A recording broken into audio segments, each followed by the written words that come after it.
video analizaremos la desintegración de la URSS, con el fin de dar a conocer sus antecedentes, cómo se fue dando, sus consecuencias, entre otras.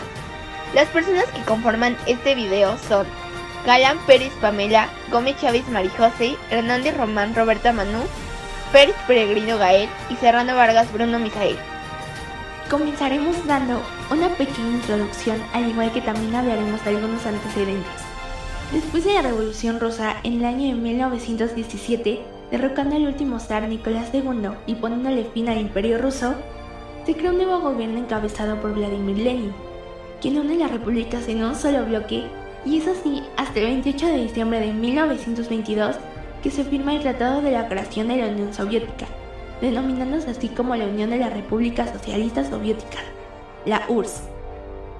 No obstante, tras la muerte de Lenin en 1924, toma el poder Stalin, quien obliga a la industrialización ser parte de su economía, formando una economía socialista, estableciendo así granjas colectivas por todo el país, eliminando a sus rivales, Grigory Zinoviev y León Trotsky, ya que para la Segunda Guerra Mundial ya estaba convertida la Unión Soviética en una potencia, integrándose a los países aliados y ganando la Segunda Guerra Mundial.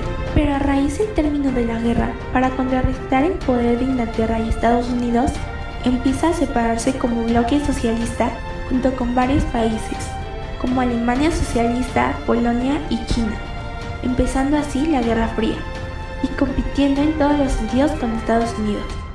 Posteriormente, el socialismo empieza a decaer, ya que los países al cerrarse al mundo empiezan a caer en crisis económica y política, ya que su competencia internacional no existe, mientras que el otro bloque, el capitalista, va superándose y recuperándose, con mejor tecnología y acuerdos comerciales.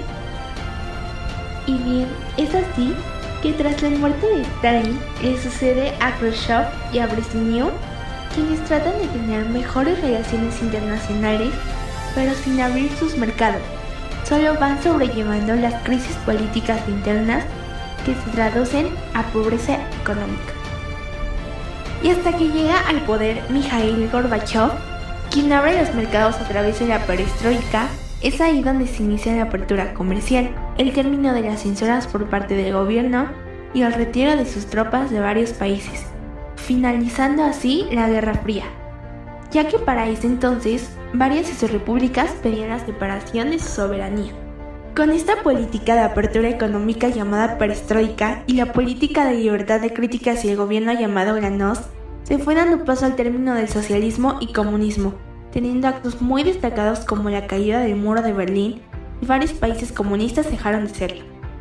La crisis de la economía socialista. Para iniciar, debemos establecer que la economía socialista estaba llevada de la mano por parte del Estado. Es por ello que el Estado tendría dentro de sus visiones principales la elaboración de diversos elementos como lo eran los productos, al igual que el otorgamiento de diversas cuestiones como los precios. Podemos establecer que hay diversas cuestiones de índole variada que afectaron a la economía, yendo desde elementos sociales hasta políticos, e incluso de carácter industrial que se estaban quedando atrasados. Sin embargo, el elemento principal que desembocó en que se diera esta crisis fue que el Estado, al dar una gran cantidad de dinero para la inversión de productos, no obtuviera como resultado grandes ganancias. Es por ello que cada vez se le dificultaba más mantener a una empresa y llevar consigo diversas cuestiones administrativas, ya que dicho gasto del gobierno cada vez se iba deteriorando. Así pues, el gobierno soviético tendría diferentes gastos, que eran de índole innecesaria y se centraban principalmente en la Guerra Fría. Al no tener una independencia comercial, el desarrollo económico de la URSS se iba yendo en picada. Todo esto afectaba a la economía de los mercados, que cada vez se veían mucho más afectados. Es por ello que en el año de 1985, Mikhail Gorbachev hace la introducción de diversas reformas que ayudarían a que la economía se restaurara. Dichas reformas tendrían un carácter que cambiaría totalmente la economía conocida hasta entonces, es decir, se presentarían de manera radical, viéndose en una forma un tanto modernizada, que llevaría al Estado socialista a avanzar, y que se dejara de lado esa visión de atrás, puesto que se pretendía dejar de establecer a la Unión Soviética como en decadencia, aunque las empresas tuvieran un carácter de estatal. Así pues, entra en vigor la reforma conocida como perestroika, que daría como resultado la ansiada modernidad establecida, caracterizada por un progreso en la economía de los mercados. La perestroika hace referencia a la reestructuración, y todo ello concuerda con el avance esperado por el Estado socialista, debido a la sana competencia que se esperaría tener entre los mercados existentes, ya que así se tendría una reducción en cuestión de los ingresos y se ganaría más de los productos. Todo ello fue llevado a cabo por la Ley de Empresas Socialistas, instaurada en el año de 1987. Así pues, gracias a la perestroika, se dio la aparición del glasnost en el año de 1986, que fomentaría una transparencia al igual que una libertad de expresión entre los ciudadanos. Por tanto, dentro de los parámetros del glasnost, se incitarían elementos que dieran como resultado una república presidencialista, al igual que la incorporación de diversos partidos políticos. Sin embargo, eso se vio tiempo más tarde. Podemos decir que Gorbachov marcó un antes y un después dentro de la URSS, ya que al dar reformas tanto para la economía y para la política, presentaría ciertos toques de avance, puesto que dentro de la sociedad elementos como la censura cada vez iban desapareciendo. Sin embargo, estas reformas abrieron las puertas a un gran progreso, dio como resultado la desintegración de la misma, puesto que se veían nuevos problemas en relación con su población, ya sea gracias al territorio o elementos culturales de gran importancia para la sociedad. Cabe señalar la falta de inversión en las nuevas tecnologías, que obviamente, como ya se mencionó, la industria en los procesos de producción generaron demasiados problemas en cuestión de la administración de las empresas. Por tanto, se debilitó el Estado socialista, ya que tampoco se reformó dentro de la política interior y demás elementos, que llevaron a que la URSS se desintegrara. Por tanto, aunque las reformas parecían una gran opción para el avance esperado, no cumplieron definitivamente con su objetivo principal. Para que se pudiera lograr la desintegración de la URSS, tuvieron que suceder varios acontecimientos. El 19 de agosto de 1991, un día antes de que Gorbachov, quien se encontraba de vacaciones, y un grupo de representantes de las repúblicas que conformaban la URSS firmaran el nuevo Tratado de Unión con intención de salvar el Estado soviético, el Comité Estatal para el Estado de Emergencia, o también conocido como la Banda de los Ocho, por ser un grupo de 8 conspiradores comunistas, intentaron tomar el poder en Moscú. Boris Yeltsin, junto con el primer ministro Ziláyev y el presidente de funciones del Soviet Supremo de la Unión Soviética, a las 9 de la mañana, hicieron una declaración en la que afirmaron que se estaba llevando a cabo un golpe de Estado, el cual catalogaban como reaccionario e inconstitucional. Esta declaración fue distribuida por todo Moscú en forma de folletos. Al día siguiente, 20 de agosto, el jefe militar de Moscú declaró toque de queda en Moscú, desde las 11 de la noche a las 5 de la mañana. Esto se interpretó como un signo que tenía la intención de atacar la Casa Blanca. Los defensores de la Casa Blanca se prepararon para la defensa. Algunos estaban armados, pero la gran mayoría eran voluntarios desarmados. En la tarde del 20 de agosto, se decidió finalmente atacar la Casa Blanca con la Operación Grom, que debía ser llevada a cabo por el Grupo Alfa, un grupo de paracaidistas, las unidades de operaciones especiales del Comité para la Seguridad del Estado, 3 compañías de tanques de guerra, entre otros grupos.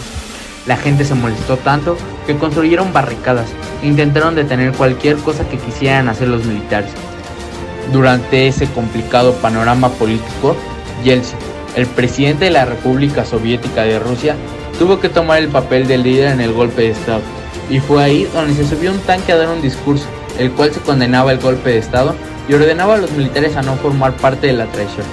Las palabras de Yeltsin simpatizaron con la gente y lo vieron como un mediador del conflicto. Los organizadores, al ver que se les había salido de control su golpe de Estado, ordenaron retirar a los militares. El 21 de agosto, Gorbachov regresó a Moscú. Frente a la opinión pública, Gorbachov era visto como el gobernador que no supo controlar la situación que se vivía, y Yeltsin era visto como todo lo contrario, como el dirigente que supo mediar, parar el golpe de Estado y evitar un conflicto mayor. Posteriormente del golpe de Estado, la URSS quedó disminuida, por lo cual Gorbachov intentaba por todos los medios parar la desintegración, pero la intención de diversas repúblicas por dejar la URSS crecían cada vez más, y los movimientos de los países para independizarse aumentaban. Pero el golpe que más significó para la URSS fue cuando Ucrania firmó su acta de independencia, y para Rusia, imaginarse sin Ucrania era algo inalcanzable, pues era la segunda fuerza política y económica más influyente de la Unión Soviética, y esto implicaba que el resto de las repúblicas tomaran las mismas medidas y se siguieron independizando. El 8 de diciembre, Yeltsin convocó al líder de Ucrania y al líder de Bielorrusia, con el propósito de firmar los acuerdos de Belavesha, ya que eran 3 de las 4 repúblicas que fundaron la URSS, y fue ahí donde Rusia, Ucrania y Bielorrusia declararon oficialmente la desintegración de la URSS. Consecuencias. La caída del muro de Berlín el 9 de noviembre de 1989, junto con la desintegración política de la URSS, provocó cambios en la estructura del orden internacional de las potencias mundiales, por lo que consecuencias importantes a considerar son aquellas que afectaron al resto del mundo y cómo lo hicieron. Estados Unidos. Los Estados Unidos fueron uno de los países más beneficiados tras la desintegración de la Unión Soviética, pues evidentemente ambos eran grandes rivales económicos y políticos durante la Guerra Fría. Por esto, cuando la Unión se desintegra, los Estados Unidos surgen como una superpotencia hegemónica, la más grande del mundo en los niveles económico, político y militar. También la desintegración representó la victoria del capitalismo, convirtiéndose en la forma económica dominante en el mundo, aplastando definitivamente el comunismo y la política liderada por la URSS. La hegemonía se reforzó después de la Primera Guerra del Golfo, pues dio paso a que los norteamericanos realizaran intervenciones con el supuesto pretexto de garantizar la paz y la seguridad internacional. Rusia. La Federación Rusa fue evidentemente una de las más afectadas por la desintegración a finales de 1991, en nivel económico, político y militar. Sin embargo, no se vio tan afectada, pues todavía podía amenazar a cualquier país del mundo, incluyendo a las potencias. América y Europa pensaban que los problemas soviéticos se acabarían una vez que la URSS fuera disuelta. Sin embargo, solo pasaron a ser problemas rusos. Cuando el bloque hegemónico mundial que era la Unión Soviética se desintegra, dejó muchos problemas que incluso hoy en día se enfrentan. Problemas religiosos, ideológicos y políticos, además de una clara división entre los que aún se consideraban parte de la élite comunista que formó la URSS, que no quisieron adaptarse al nuevo panorama sociopolítico. Unión Europea. La Unión Europea fue otra de las grandes beneficiadas después de la desintegración, pues cuando los países que dependían de Moscú se ven independientes, la Unión los recibe con los brazos abiertos, con el objetivo de crear un mercado, una unidad económica y una política que superara a la de Estados Unidos, lo que se vio reflejado en 1922 con el llamado Tratado de Maastricht. Uno de sus principales objetivos también era la explotación de los recursos naturales y energéticos de los países a los que les abrió los brazos. Buscaba profundizar en los mecanismos políticos y económicos de unificación europea, centrándose en la idea de crear una moneda única para toda Europa y finalmente establecer unas buenas relaciones con la Federación Rusa. El Lejano Oriente. A pesar de que países como China, Japón o Corea del Sur se vieron beneficiados con la desintegración, pues recibieron gran actividad comercial, no avanzaron en materia de integración y cooperación política, económica e incluso militar. La estabilidad y el equilibrio de los países del Lejano Oriente se veía atrasada por diversas razones, entre ellas la discordia entre los gigantes Japón y China, además de la inestabilidad en países como Tailandia y Vietnam, es decir, que los países del Lejano Oriente se encontraban más ocupados en realizar su estrategia de desarrollo autónomo e independiente. Se crea firmando el Tratado de Maastricht en 1993, con el que se crea el mercado único con las 4 libertades de circulación, que son mercancías, servicios, personas y capitales.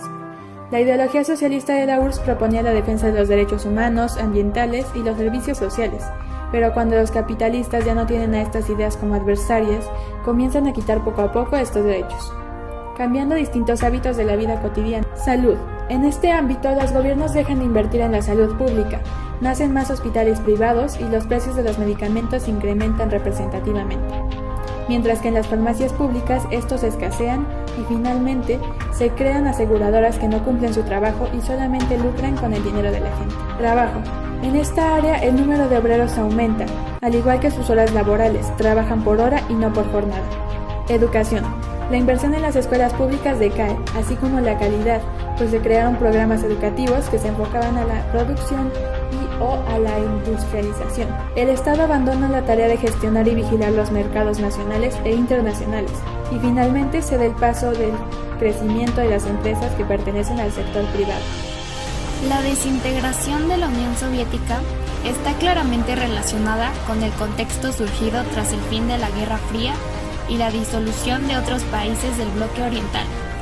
Los estados postsoviéticos son las antiguas repúblicas que conformaban la Unión de Repúblicas Socialistas Soviéticas y que tras la disolución de la Unión Soviética en el año de 1991 pasaron a ser países independientes. La antigua Unión se dividió en 15 nuevos países: Kazajistán, Kirguistán, Tayikistán, Turkmenistán, Uzbekistán, ubicados en Asia Central, mientras que en el Báltico se encuentran Estonia, Letonia y Lituania. Armenia, Azerbaiyán y Georgia están situados en el Cáucaso, Rusia en Eurasia y finalmente Bielorrusia, Moldavia y Ucrania, formando parte de Europa Occidental. Cada uno de estos países tiene su propia cultura y lengua. Aunque se conservan lazos culturales entre los países independizados, entre otros, el uso del ruso como lengua principal. Por ejemplo, Rusia, que en un momento dado fue la república dominante de la Unión Soviética y el país que se consideraba sucesor por ser el más representativo del conjunto soviético en términos históricos, políticos, económicos y demográficos, con la mitad de su población y la mayor parte de su superficie terrestre.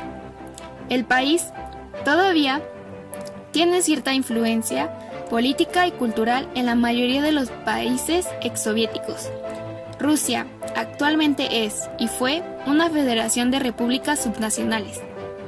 Sería una larga lista mencionar que fue de todos aquellos países que alguna vez conformaron la Unión Soviética, pero destacando a ciertos ejemplares como Bielorrusia, que actualmente cuenta con estrechos vínculos culturales con Rusia. Además, muchas de las estéticas y valores de la Unión Soviética siguen vivos en ese lugar. Ucrania, en donde quizás el legado soviético de mayor alcance se puede observar en la zona de exclusión que rodea la planta nuclear de Chernobyl, mientras que el actual gobierno de Ucrania se ha rebelado contra la influencia rusa y ha dado pasos hacia la Unión Europea. Gran parte de la población del este de Ucrania son rusos étnicos. Hablando de los estados bálticos, hoy son miembros de la Unión Europea y de la Organización del Tratado del Atlántico Norte, y están más integrados con Europa Occidental que cualquier otro país exsoviético. Kazajistán, el país más grande de Asia Central, en términos de superficie terrestre, hogar de los proyectos soviéticos que provocaron una gran alteración del medio ambiente. A su vez, se le puede considerar la nación más próspera de Asia Central postsoviética, gracias a sus grandes reservas de hidrocarburos. Hoy en día, existen 6 estados autodeclarados no reconocidos que exigen validez internacional para proclamarse naciones autónomas, las cuales son Transnistria, Abjasia, Osetia del Sur, Chechenia, Crimea y Nagorno. La conclusión, desde nuestro punto de vista como equipo, es que la desintegración de la URSS contribuye a uno de los momentos de mayor relevancia del siglo XX, ya que su impacto profundizó en distintos ámbitos que hoy conforman una sociedad plena. Aunque aún somos relativamente jóvenes para tener un amplio panorama acerca de la ambición y el poder que una nación puede llegar a tener, podemos aprender de ello, para que en un futuro las nuevas generaciones sepamos resolver conflictos de mayor escala, sin la necesidad de ocasionar una tragedia a personas inocentes. Si las reformas propuestas no hubiesen existido, muy probablemente el sistema soviético hubiera durado una extensión más larga de tiempo. Mencionando otro suceso importante, con la caída del muro de Berlín, se vieron beneficiadas todas aquellas familias que tras su creación fueron separadas físicamente hablando. Además, sus ideales y costumbres fueron cambiados radicalmente en un lapso corto de tiempo, debido a las distintas ideologías. También se dificultó gobernar lo que actualmente conocemos como Rusia, debido a su discrepancia en cuanto a sus diferentes maneras de pensar con el este y el oriente. Básicamente, la disolución de la Unión Soviética significó la desaparición del régimen político basado en el comunismo. Con el fin del socialismo, los intentos por mejorar la economía rusa se vieron desvanecidos, provocando que las condiciones de vida cayeran en notables puntos bajos. La lucha de la población es indispensable para lograr un cambio e impacto verdadero y duradero, como lo ha demostrado la historia a través del tiempo.